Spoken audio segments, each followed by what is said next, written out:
As an orthopedic surgeon who has spent more than 4 decades inside operating rooms, rehab clinics, and hospital wards across the United States, I want to speak to you honestly, not as a fitness influencer, not as a tech CEO, but as a doctor who has seen what really happens to the human body after 75. Every week, I hear the same advice being repeated on TV, social media, and wellness apps. Just keep walking. Walking is enough. It sounds comforting. It sounds simple. But in real life, inside real American homes and hospitals, that message is dangerously incomplete. Walking is good for the heart, the lungs, and the mind. I recommend it to my patients every day. But walking alone does not rebuild muscle that has already weakened. It does not restore balance once it starts slipping. It does not strengthen bones when there is no meaningful load placed on them. And it does not train the quick reactions your body needs to stop a fall when you trip over a rug, a curb, or a step in your own house. I have operated on patients who could walk a mile around their neighborhood, but could not stand up from a chair without using their arms. I have treated seniors who walked daily, but broke a hip reaching for something on a kitchen shelf because their body could not react fast enough. That is not a failure of effort. That is a failure of guidance. After 75, the body loses strength every single month. Muscles shrink, nerves slow down, and bones become more fragile if they are not challenged in the right way. Walking is a forward motion, repetitive and gentle, and while that has value, it leaves critical gaps. It does not challenge side-to-side stability. It does not ask your legs to support your full body weight on one side. It does not teach your muscles to fire quickly when something unexpected happens. When companies say walking is enough, they are ignoring biomechanics, ignoring decades of surgical outcomes, and ignoring what we see in real American patients every day. Independence in older age is not about how many steps you log on a watch. It is about whether you can get up from the toilet without help, catch yourself before you fall, and move through your home with confidence. Walking should be part of the picture, but it should never be the whole plan.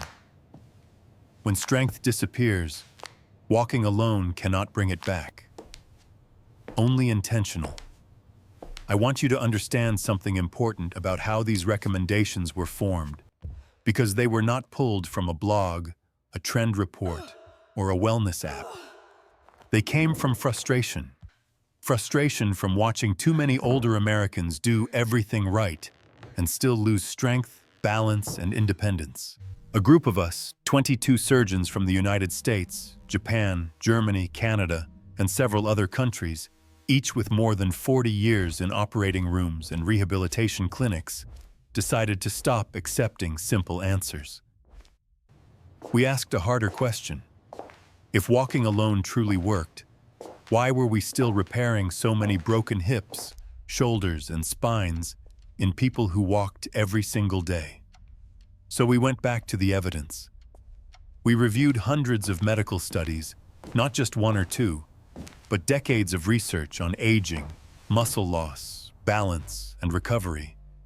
We studied rehabilitation programs from 9 different countries, looking closely at what helped people stay independent in their own homes, not just what improved numbers on paper. We even tested these movements on ourselves, because we did not believe in recommending anything we would not do.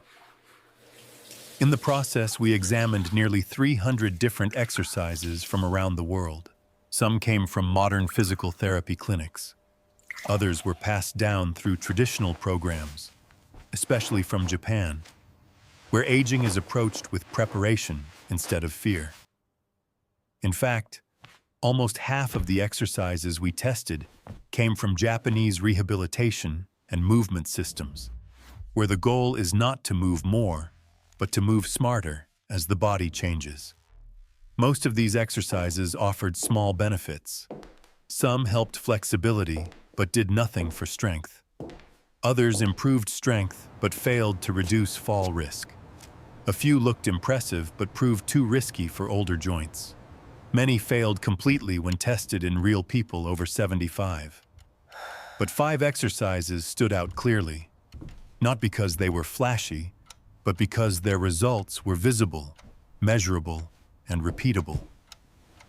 We saw older adults regain muscle where loss had already occurred.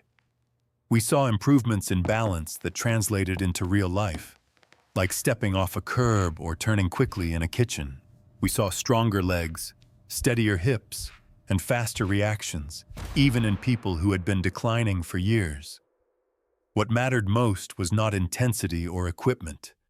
None of these exercises required a gym, machines, or expensive gear. What mattered was that they challenged the body in ways daily life actually demands. Standing on one leg, getting up from a chair, holding tension safely, teaching the nervous system to respond again. This process changed how we think as surgeons. It reminded us that aging is not a sudden collapse, but a gradual narrowing of capacity that can be widened again with the right stimulus. These 5 exercises were not chosen because they sounded good. They were chosen because they worked across countries, cultures, and bodies. When we say they matter, it is not theory. It is the result of decades of practice, hundreds of studies, and the hard lessons learned from real patients. When I talk about these 5 exercises, I want you to picture real life, not a gym, not a rehab brochure, but your own home, your own routines, and the moments that quietly determine whether you stay independent or slowly begin to rely on others. These 5 movements were not chosen because they are trendy or impressive. They were chosen because they fill the exact gaps that walking leaves behind, gaps I see every day in American patients over 75. The first is heel-to-toe walking, which may look simple but directly retrains your body's sense of position and balance. As we age, the connection between our feet and our brain weakens, which is why many older adults feel unsteady on uneven ground, in grocery store aisles, or in low lighting. Walking normally does not challenge this system because your feet are always wide apart. Heel-to-toe walking narrows your base, forcing your brain and muscles to work together again, much like tightening the signal on a weak radio. The second exercise, chair squats, addresses something even more practical: the ability to stand up without using your hands. This single skill predicts independence better than almost any test we use in medicine. If you struggle to rise from a chair, a toilet, or a car seat, life shrinks quickly.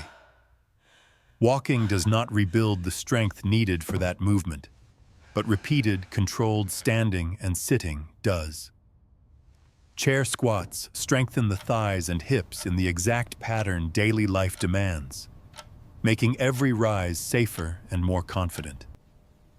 The third exercise, standing hip circles, targets an area most people ignore until it fails them.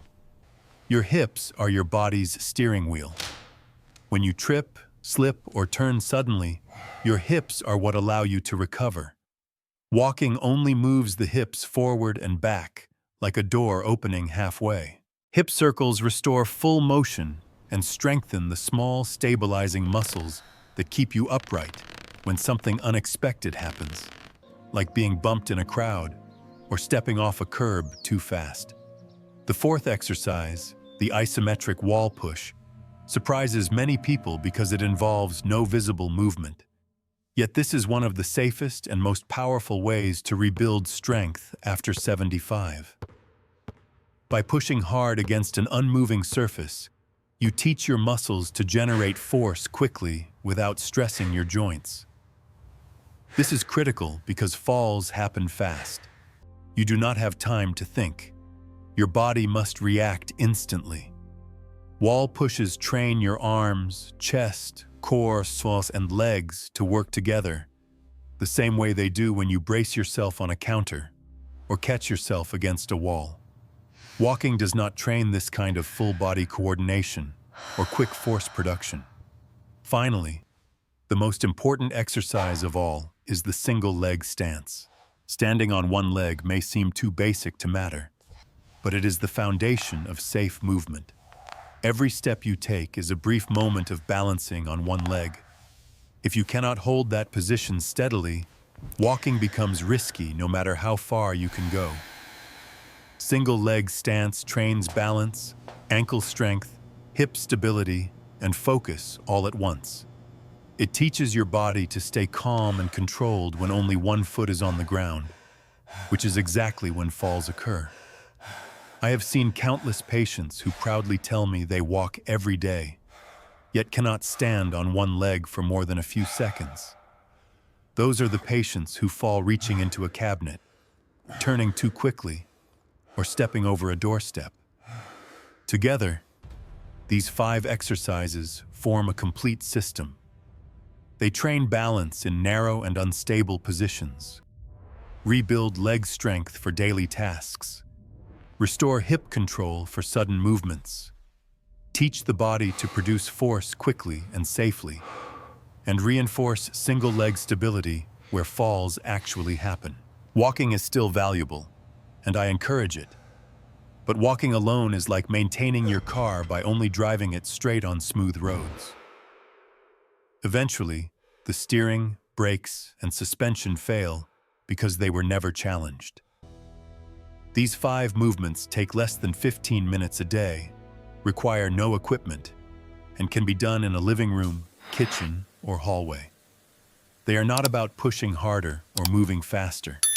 They are about preparing your body for real life, for the moments that matter most.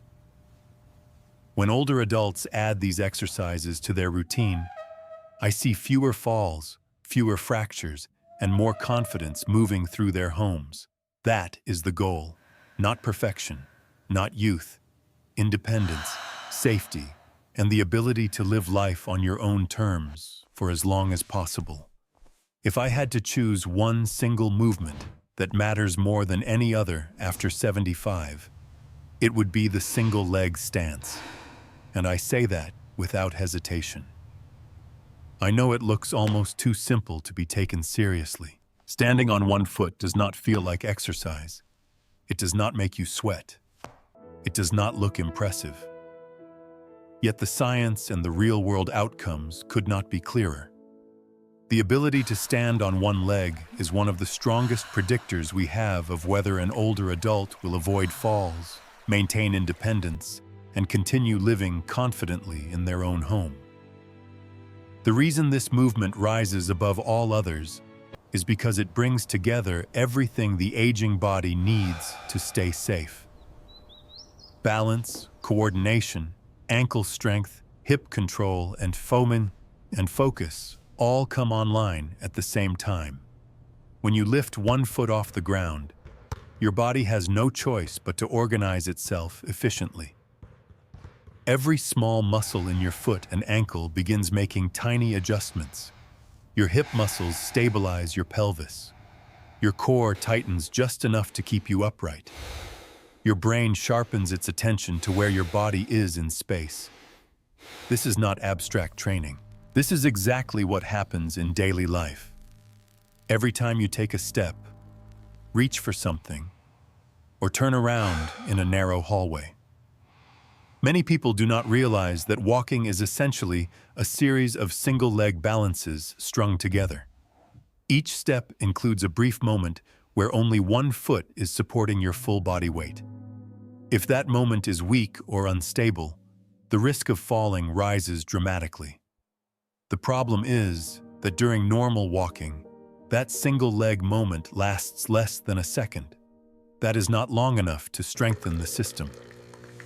Standing on one leg for 20 or 30 seconds gives your nervous system time to learn, adapt, and build endurance in the muscles that protect you. I have seen patients who walk 2 or 3 miles a day, but cannot stand on one leg for 10 seconds without grabbing something. These are often the same patients who fall not while walking outside, but while doing ordinary things at home. Reaching into a cabinet, stepping over a threshold, turning too quickly after answering the phone. Their walking fitness gives them confidence, but their balance deficit quietly puts them at risk. Single-leg stance fills that gap. Research shows that people who struggle with this movement face a much higher risk of serious falls and even early death, not because the movement itself is magical, but because it reveals how well the body can protect itself when something goes wrong. Training this skill changes outcomes. I have watched older adults regain steadiness simply by practicing standing on one leg a few times a day while brushing their teeth or waiting for coffee to brew. Over weeks, their posture improves. Their steps become more controlled. Their fear of falling begins to fade, which is just as important as physical strength. Fear leads to stiffness, hesitation, and avoidance, all of which increase fall risk. The beauty of the single-leg stance is that it requires no equipment, no floor space, and no special clothing. It can be adjusted instantly. You can keep a hand near a counter. You can lift your foot just an inch off the ground. You can start with 5 seconds and build slowly. As confidence grows, small challenges like turning your head or closing your eyes strengthen the system even further. Walking alone cannot do this. Walking moves you forward, but single-leg stance teaches you to stay upright when forward motion stops or changes unexpectedly. If you care about staying independent, avoiding a broken hip, and continuing to move through your home with confidence, this one simple movement deserves your attention every single day. I want to leave you with advice you can actually use starting today, not next month, not after you buy equipment, and not after you feel ready.